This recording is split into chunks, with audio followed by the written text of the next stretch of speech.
And Thomas Stigings is a fisherman that used to fish down in Barbican Bay. And I used to sit on a bench that is dedicated to the memory of Thomas. I used to sit there for about 3 or 4 months on a daily basis. And one day I was walking away and I couldn't remember the name on the bench.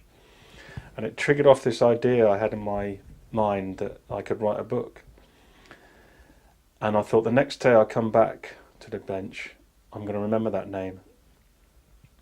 And the book is about staying positive over 90 days using words, music and visualisation.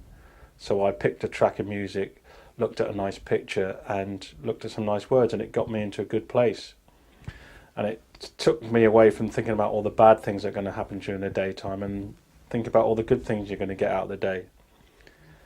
So after I got the idea to write the book, I kept a little video blog, and this is me on day one. And people I work with at the council will probably say I'm the most negative person in the world.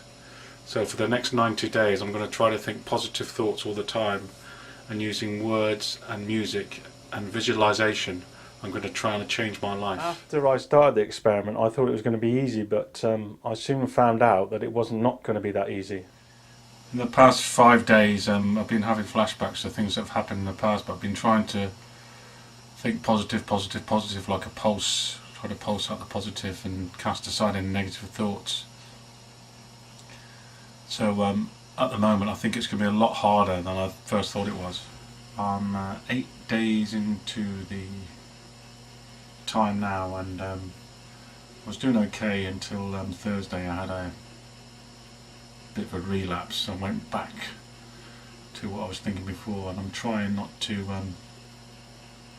make it happen. I'm just trying to make it happen naturally. So, but I feel a lot better today, and today's Saturday, so I'm going out later on. I'm feeling a lot better this week. I've had a couple of nights where I woke up, but I managed to reset myself pretty quick, so I'm feeling okay. And today I achieved one of my goals that I've set out for this year. I wanted to do a mile in under 5:59, as you can see by my board there, 5:59, and I clocked 5:58.83, so I'm really chuffed. I'm into day 30 now, past the milestone of 28 days. The experts say 28 days you should see a change, and I have seen a change, and I think a lot lighter now. I don't dwell on things so much, and my thinking is a lot lighter. I don't think about things that I can't change and aren't really going to make a difference in my life. So I am feeling a lot lighter, and I do think it is making a difference. Past half century, we're on day 51 now, and staying positive for 90 days is going well. I've had a bit of an up and down week, nothing drastic. I think the difference is now that I just don't dwell on things so much, and I just accept it for the way it is, and that's how they are, and move on quickly, which is good. So past a half century and it's going well. We're into the 60s now. I can't believe how quickly the time has gone by. All of a sudden it's less than 30 days to go out of the 90.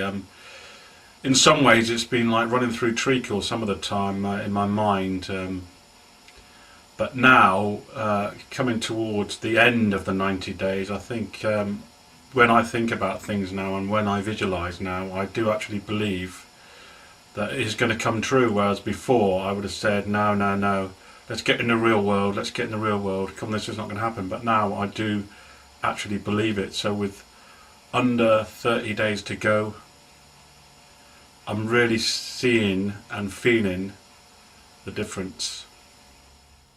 After I had written the book, I wanted to contact the family of Thomas, because I had all the enjoyment of sitting down at the bench. And I contacted a local media, and BBC Radio Devon put out a broadcast, and Marilyn Baker, Thomas's great granddaughter, came forward, and this is me and her talking down at the bench. When I wrote the book, Thomas Stigings Changed My Life, I wanted to track down the family, and now He's one of you're us. here. And what relation are you to Thomas? I'm the great granddaughter.